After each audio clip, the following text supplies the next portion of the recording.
Good morning. Thank you for joining us today. It is a wonderful, beautiful April 4th at 8:30 a.m. in Northeast Ohio.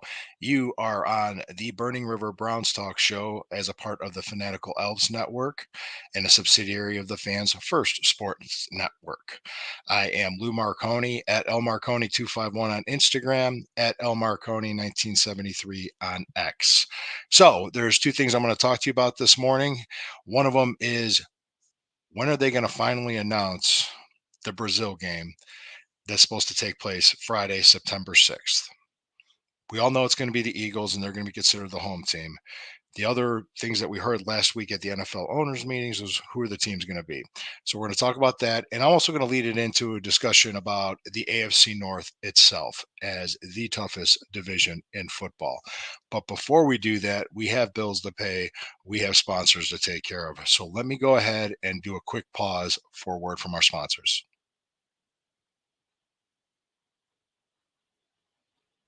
All right. Thank you. Thanks for coming back. Much appreciated. Okay. So here we go. The latest thing that I've been hearing from people that I know and people that are kind of in the know is what the league was expected to announce as early as last Thursday, the opponent for the Philadelphia Eagles, the away opponent for the September 6th Brazil game. Uh, hasn't happened yet. What we heard at the NFL owners meetings last week was it was down to two teams, the Cleveland Browns and the Green Bay Packers. So if the Packers are the team, they would be informed and they would fly out there for the formal announcements, which would be either today or tomorrow, is expected. Um, More than likely, I'm thinking it's going to be better logistically because I saw a Sports Illustrated article, and let me go ahead and quote the author of the article saying logistically it could be better. It was on Brown's Digest, and it looked like it came from Sports Illustrated from Spencer German. Spencer, I'm giving you credit on this one. So saying that logistically, it would be better for the Browns to be able to fly out because the airport's a lot easier instead of having to be Green Bay to be bussed from Green Bay, Wisconsin to Milwaukee to fly out. So it'd be a little bit better logistically for the Browns. The Browns want to play. They want to do that. And I had an interesting conversation earlier this week with a colleague who covers the Steelers, and he's a Steelers fan. And he said that my video made him angry. I'm like, really? Why? I wonder why. Because he wanted the Steelers to go and play there. He said that the Pittsburgh Steelers have not beaten the Philadelphia Eagles in Philadelphia since 1965, which really surprised me considering all those great dynasty teams the Steelers had going back to the 70s. So that surprised me a little bit, but they're in two different conferences and they might not play there that often. That's a possibility too. So the Eagles are one of the top teams in the NFC. They did have a fall. They did have a slide. They ended the season not playing as well as they should be or could be. So I'm going to tell you right now, I think it's going to be the Browns, and I'm almost 80% sure. That's my prediction based on what I'm hearing from other people. So in the meantime, let's transition into speaking of what the AFC North um, is to compared to the rest of the NFL. And I'm going to use this as measuring.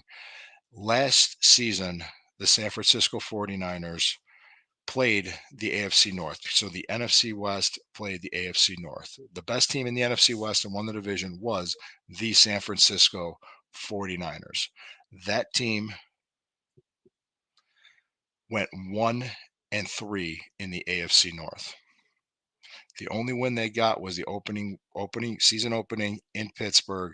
They beat the Steelers. They lost to the Browns on the road. They lost to the Bengals at home, and they lost to the Ravens at home. That's how good the division is. I made the prediction that I think the AFC North will be a practical dogfight for that division. Every team in the division did well in the offseason. I think Baltimore signing Derrick Henry was good, but I've also heard they lost three defensive starters and they lost three starting offensive linemen. So they might have taken a step back. Pittsburgh made bold moves, which is usually something they don't do. but they made bold moves at quarterback.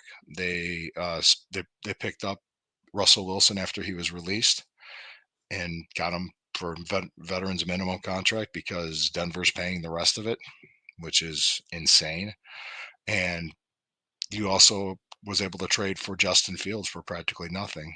So Justin Fields and Russell Wilson could be considered an upgrade. I'm not sure if Pittsburgh will draft a quarterback or not. They might and develop them, but it's hard to say at this point. So keep in mind, we have a list of things that we can go over with each team. Cincinnati, it depends on the health of Joe Burrow and how he recovers from his wrist injury. And of course, with the Browns, it's Deshaun Watson and I think even Nick Chubb too. Defensively, we're pretty much running back one of the best defenses in the NFL. So I would expect the division to be a highly contested, highly competitive division. Every team last year had a winning record. 3 out of the 4 teams in the division went to the playoffs. So keep that in mind. So we're about to wrap this up. Hopefully, wait for the announcement for the Brazil, and the AFC North is going to be one of the toughest divisions in football. So just always remember, when the river burns, it always burns brown and orange. And don't forget, tomorrow morning I will be on at 9:30 as opposed to 8:30. Okay. Hey, have a good day, folks.